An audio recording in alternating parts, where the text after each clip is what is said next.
네, 지금부터 기자회견을 시작하도록 하겠습니다. 안녕하십니까. 저는 한국장애인 자립생활센터 협의회 백인혁이라고 합니다. 오늘 기자회견은 현행 장애인 복지법에서의 자립생활 지원의 장을 장애인 자립생활 권리보장의 장으로 개정하고 현재 법률에 담겨 있지 않은 자립생활 권리에 관한 정의 규정, 그리고 현재 이미 시행되고 있는 조례에 근거해서 시행되고 있는 자립 기반 서비스들에 대해서 상위법의 그 근거를 명시하고, 동시에 장애인 자립생활센터에 관한 역할과 국가적 지원의 책무를 명시함으로써 자립생활의 권리를 강화하기 위한 법안입니다. 통칭 장애인 자립생활 권리보장법으로 명명하고 있습니다.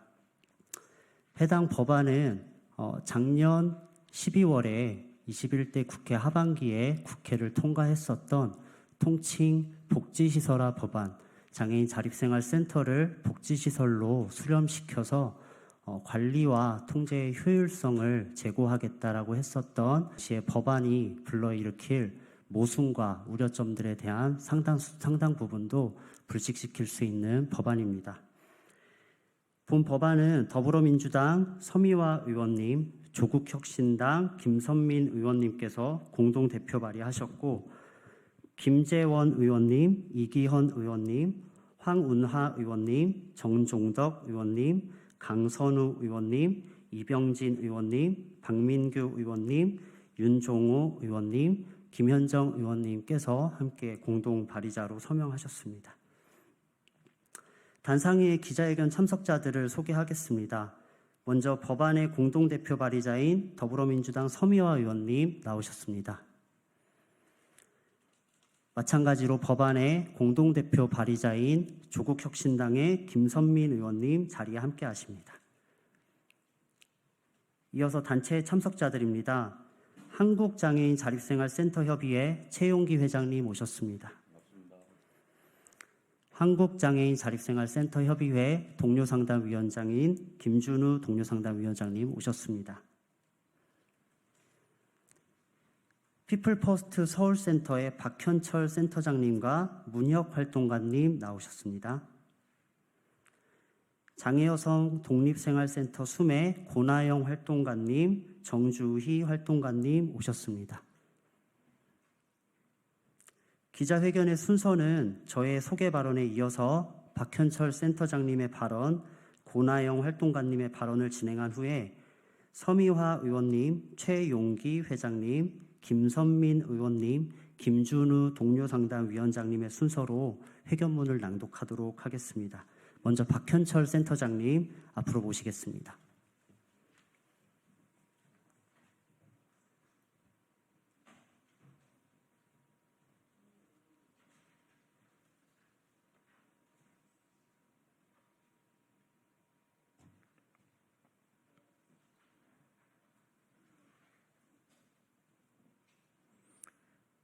안녕하세요. 저는 피플 퍼스트 서울센터장 박현철이라고 합니다.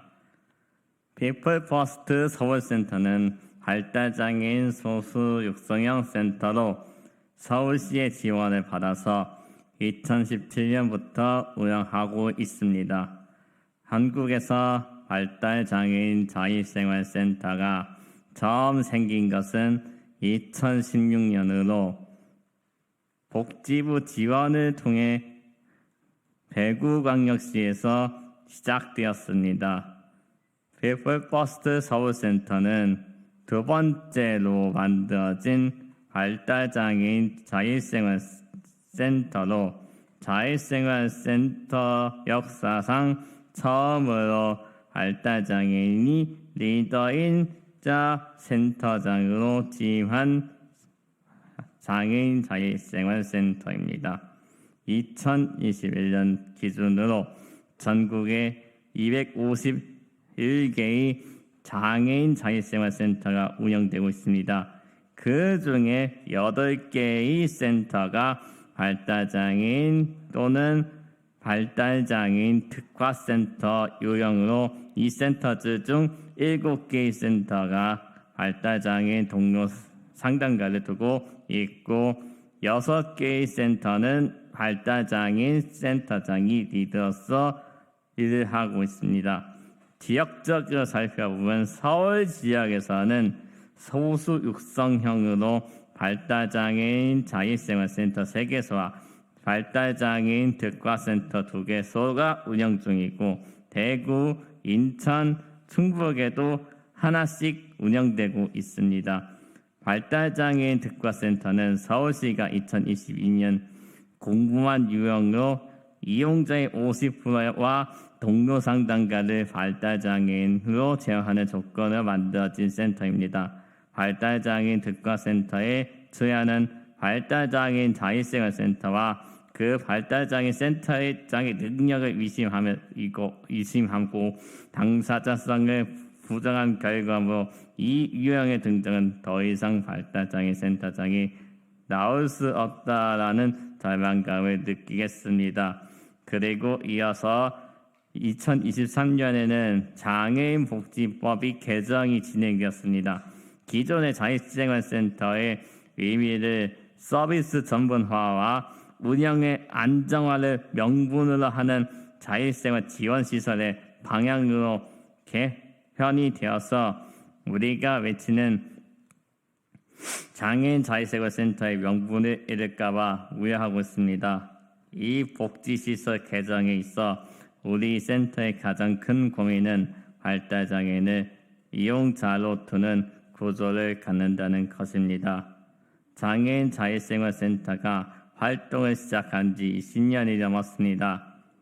여기서 저는 장애인 당사자 주위에 입각해 운영된 장애인 자립생활 지원센터에서 발달장애인은 정말 장애인 당사자였는가, 자립운동의 주인공이었는가를 묻고 싶습니다. 발달장애인 자립지원센터가 자립생활 지원센터가 등장한 것은 이제 7년 남짓 되었지만 우리 발달장애인 지원센터의 시작 역시 장애인 당사자로서 민정에서 출발하는 것이 아닙니다. 발달장애인은 모든 공간에서 이용자로 살아왔습니다. 우리 센터 때 등장한 기대보다는 좀 의심이 많았지만 우리 발달장애인 자립지원센터를 운영하며 우리 스스로 장애인 당사자이고 주도자이며 리더가 되어 발달장애인의 자기 옹호와 자기 권리를 외치며 발달장애인이 주도하는 공간의 기능성을 보여왔습니다. 그 어디에서도 발달장애인 동료 상담가가 활동하지 못했지만 우리 센터들은 발달장애인이 동료 상담가로 일을 하면서 발달장애인 스스로 권리에 기반한 지역사회 만들기에 애써왔습니다. 하지만 이번 장애인 복지법 개정으로 더 이상의 발달장애인 자립생활센터는 만들어지기 어려워진 상태입니다. 어쩌면 지금 운영되고 있는 6개의 센터가 문을 닫을지도 모르고 모두 이 발달장애인 특화센터로 선언하는데 발달장애인을 이용자의 위치로만 다시 서야 할지도 모르겠습니다. 장애인 자립생활센터의 진정 역할은 무엇입니까? 발달장애인을 위해 서비스를 제공하는 장애인 복지시설들은 얼마든지 많습니다. 사회복지사, 물리치료사, 상담사 등 훈련받은 전문가들이 어떤 서비스를 제공해야 할지 몰두합니다. 이런 시설들은 너무도 많지만 대부분의 발달장애인들 낯돌봄을 받으며 일생을 살아가고 있고 아니면 시설로 보내질 수도 있습니다. 이게 이용자로 살아가야 하는 발달장애인의 현실이라고 생각합니다. 그럼 전문가들이 가득한 시설들과 우리 자립생활센터의 차이는 무엇일까요?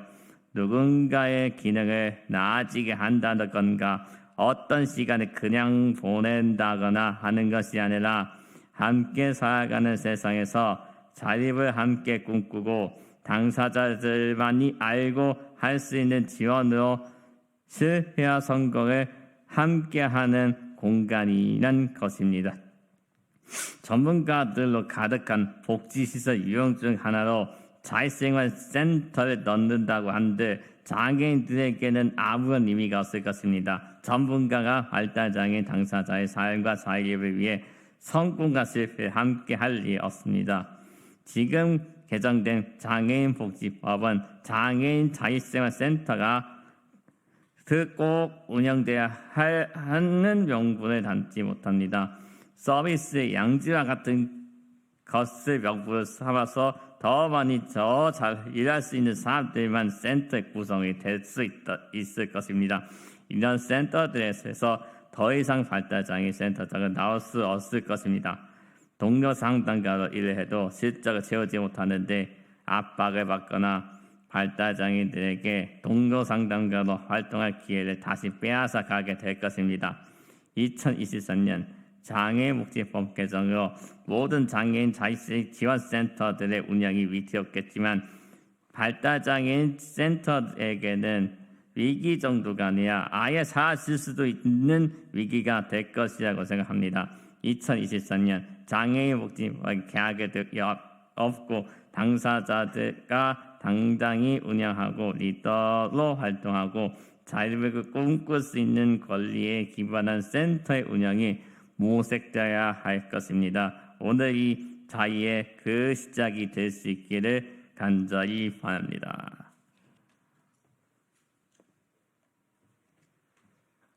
장애여성 공간 고나영 활동가입니다. 장애인복지법 개혁안이 통과되고 지역에서 자립생활 권리를 보장하기 위해 투쟁해온 IL센터는 장애인복지법 58조 자립생활지원시설로 규정되고 있습니다. 그러나 IL센터는 당사자가 주체가 되는 운동의 정체성을 독자적으로 만들어 왔습니다. 장애인복지법 제54조가 이 역사성을 담고 있는 법적 지위이자 삭제될 수 없는 이유입니다. 서울시와 각 지자체는 올해 초부터 이미 센터의 시설화를 언급하며 관리 감시를 강화하려는 명분으로 센터를 압박하고 있습니다.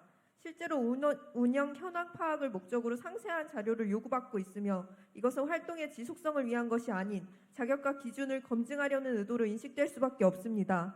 왜냐하면 우리가 구조적인 문제를 제기하며 제도를 변화시켜온 활동의 의미를 이해하지 않고 예산 집행의 효율성만을 강요하고 있기 때문입니다. 원칙을 계속해서 의심하는 태도는 IL센터가 지향하고 있는 방향성을 존중하지 않는 것입니다.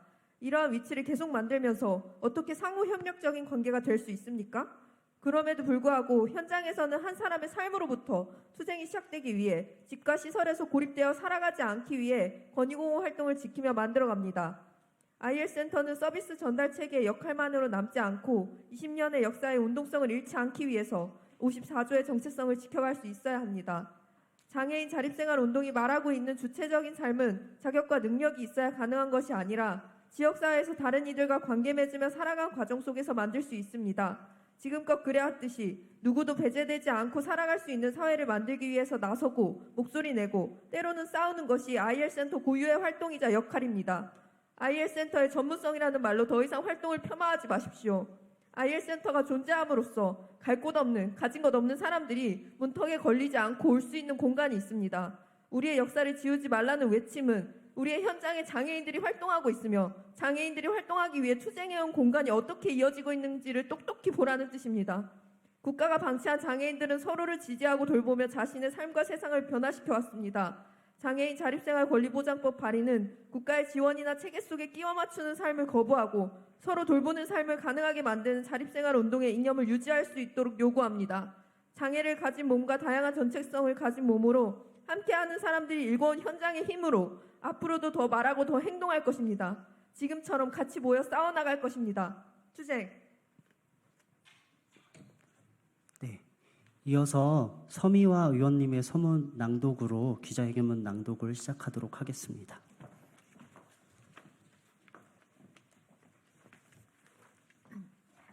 쳐주시고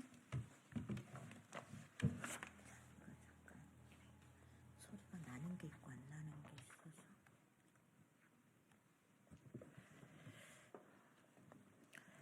안녕하십니까. 소리로 보는 시각장애인 더불어민주당 비례대표 국회의원 서미화입니다.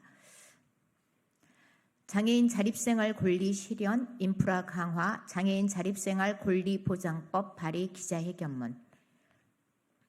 윤석열 정부와 오세훈 서울시장이 유엔장애인 권리 협약을 위반하고 탈시설 권리를 왜곡하는 중요한 상황에서 장애인 자립생활센터의 독자적인 역할 강화는 장애인도 시민으로 지역사회에서 함께 살아가는 시대를 향한 필연적인 요구입니다.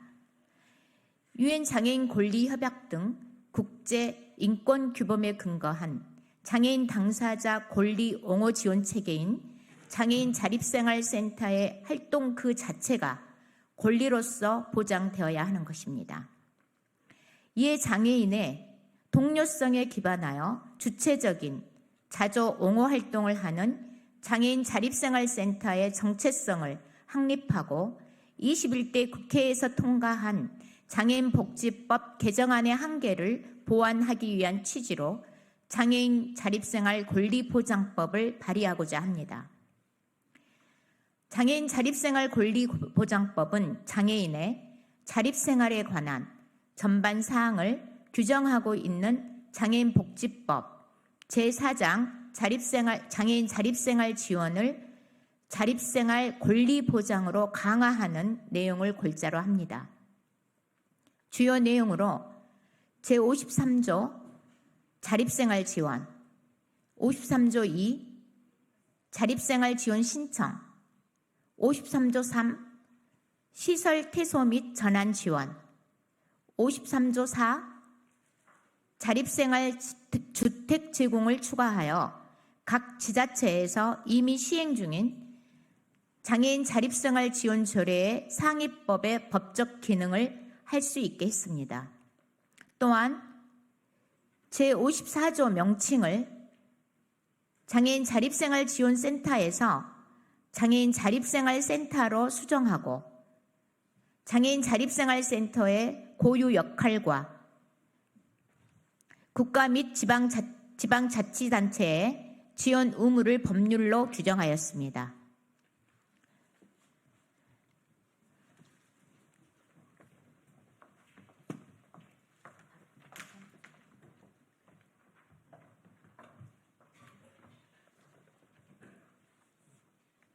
네, 안녕하십니까. 사랑스러운 한국장애인 자립생활센터 협의회 최영기입니다. 1981년에 심신장애자 복지법이 제정되고 1990년에 장애인 복지법이 제정된 이후 지금까지 수많은 장애인 복지 관련 전제 체계가 구축되었지만 비장애인, 의료계, 전문가들로 구축된 전달 체계 속에서 장애인들은 철저하게 서비스 대상으로만 취급되어 왔습니다. 중증장애인 당사자들은 자립생활센터를 결성하여 시혜적인 장애인 복지 정책을 비판하고 장애인 권리에 기반한 제도와 예산을 요구하기 시작했습니다. 장애인 자립생활센터 역사는 이처럼 대한민국 장애 정책의 발전, 자립생활 운동의 역사와 궤를 같이 하고 있습니다. 지난 20년간 장애인 자립생활센터는 비장애인, 전문가, 거주시설 중심의 장애인 복지를 장애인 당사자, 자립생활, 권리 중심으로 패러다임의 전환을 선도하는 한편 당사자성에 기반한 섬세한 지원 체계로 발전해 왔습니다. 권리 운동을 통한 자기 옹호와 당사자성에 기반한 양질의 서비스는 자립생활센터만의 고유의 역동입니다. 이 역동은 장애인을 복지 수혜자에서 권리의 주체로 인식 전환하는 권리 운동의 핵심 동력이자 장애인도 시민으로 이동하는 시대를 실현하기 위해 가장 미시적인 영역에서부터 시민적 권리를 견인하는 당사자 중심의 인프라입니다.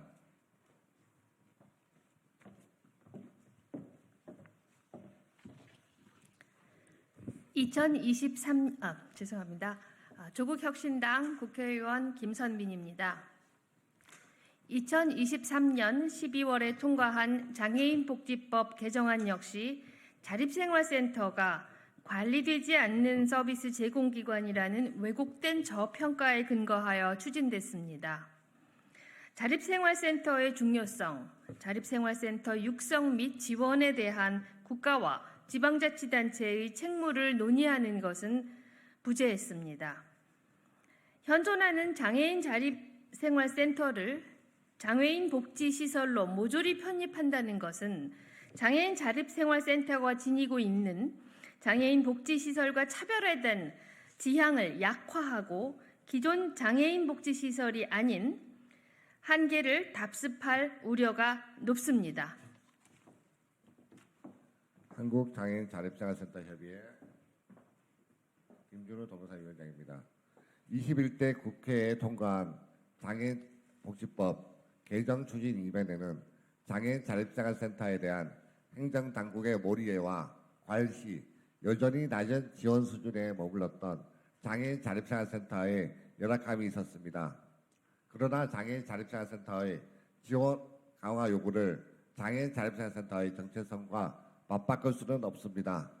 장애인 자립생활센터 진영은 자립생활센터 지원 강화의 당위와 자립생활센터의 존립 이유, 즉 자립생활센터의 고유한 정체성에서 기인했음을 잊지 말아야 합니다. 오늘 발의하는 장애인 자립생활 권리보장법이 1년 내로 조속히 제정되기를 함께 촉구합니다. 2024년 8월 22일 더불어민주당 국회의원 서미화, 조국혁신당 국회의원 김선민, 한국장애인 자립생활 협의회 일동. 네, 이로써 기자회견을 마치겠습니다. 감사합니다.